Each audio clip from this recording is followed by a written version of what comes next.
What if I told you that every dollar, every rupee, every euro sitting in your wallet right now is quietly losing value, second by second?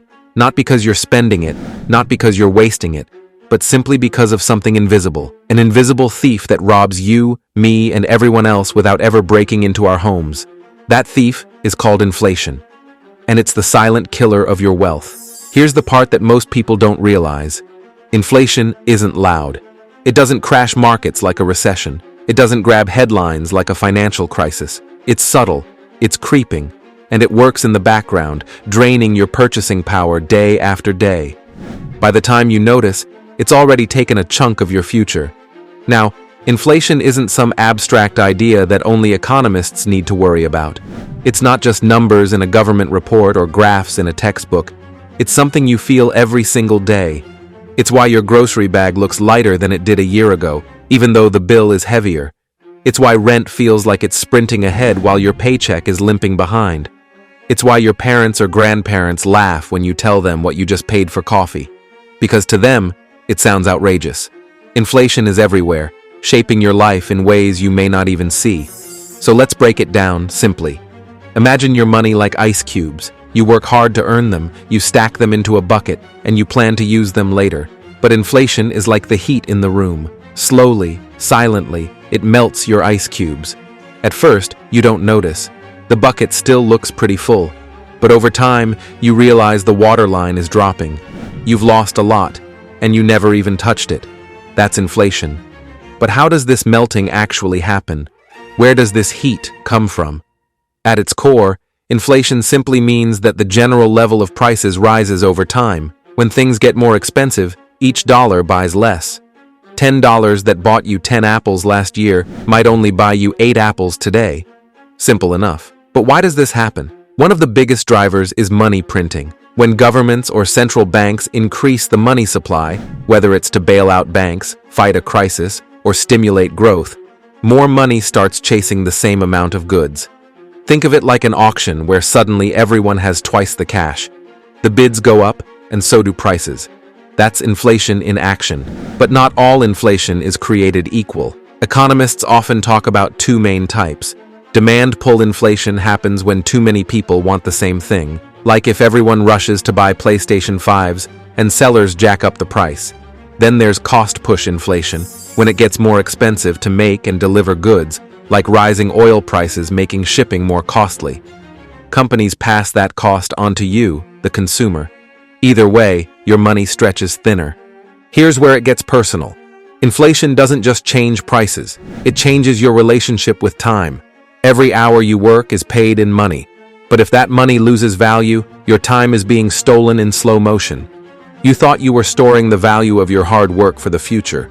In reality, the system is eroding it bit by bit. To see just how destructive inflation can be, let's travel through history. Take Germany in the 1920s. After World War I, the government printed money to pay off debts and rebuild. The result? Hyperinflation. Prices didn't just rise, they exploded. A loaf of bread that cost 1 mark before the war cost over 200 billion marks by 1923. People carried wheelbarrows full of banknotes just to buy groceries. Their life savings wiped out overnight. Imagine working your whole life, saving diligently, only to wake up one day and find your savings couldn't even buy a bus ticket. Or look at Zimbabwe in the 2000s. Inflation got so out of control that the government had to print notes worth $100 trillion. But that bill couldn't even buy you a decent meal. People abandoned the currency altogether, turning to US dollars or even barter to survive. And it's not just extreme historical cases. Look at Venezuela more recently. In 2018, inflation hit 65,000%. Salaries became worthless. Families couldn't afford food. Doctors and engineers fled the country just to survive. Inflation doesn't just destroy money, it destroys societies. Now you might think, that's extreme. That could never happen here. But remember, inflation doesn't need to be hyper to hurt you. Even a small 2% inflation rate, the kind central banks actually aim for, means that in 10 years, your money loses nearly 20% of its value. Save $10,000 today, and in a decade, it only buys you $8,000 worth of goods. That's 2 years of your hard work gone, erased by the system. And sometimes, inflation isn't small. In the 1970s, the US faced stagflation, high inflation plus low growth. Gas lines stretched for blocks. Mortgage rates hit 18%. Families couldn't keep up. People who thought they were safe in steady jobs and modest homes suddenly felt squeezed to the breaking point. Even in more recent memory, after the 2008 financial crisis and again in 2020 during the pandemic, governments printed unprecedented amounts of money to stabilize economies. And while it kept things afloat in the short term, the long-term effect was clear. More dollars chasing the same goods. And now, years later, we're seeing the bill come due. So the question becomes, what can you actually do about it? The hard truth is that saving alone won't protect you.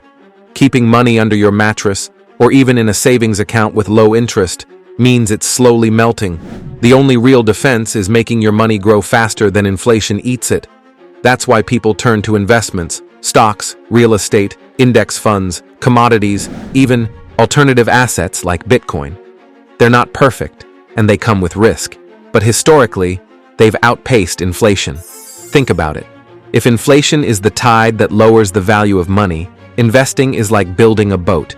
Without it, you're left standing on the shore, watching the water rise around you. With it, at least you have a chance to stay afloat. But let's zoom out again. Inflation isn't just about money. It's about freedom. It decides whether you can retire comfortably or not. It decides whether your kids can go to college debt-free or with a mountain of loans. It decides whether your dreams are achievable or always out of reach. Inflation is the system's way of taxing your time, your energy, and your future, without ever asking your permission. Here's the inspiring part, though. Knowledge is power. Once you understand inflation, you see the game being played. You stop being the victim who doesn't understand why groceries feel more expensive. You start planning.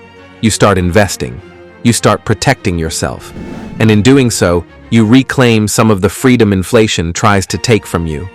Because inflation is the silent killer of wealth, but it doesn't have to be the killer of your future. So, next time you hear someone say, "It's just a few percent," remember, a few percent over a few years is enough to change everything. And the real question is this: what if your money actually worked for you instead of against you? What if, instead of letting it melt away, you found ways to grow it, protect it, and use it to buy back your time? Maybe it's time to stop seeing money as just paper or numbers on a screen. Maybe it's time to see it for what it really is: stored time, stored energy, stored potential. And maybe it's time to start asking, how can I make sure that potential isn't silently stolen by inflation? Because once you see it clearly, you can never unsee it. So what will you do? Will you let inflation quietly eat away at your future? Or will you take back control? What if your money actually worked for you? Maybe it's time to rethink how you see the future.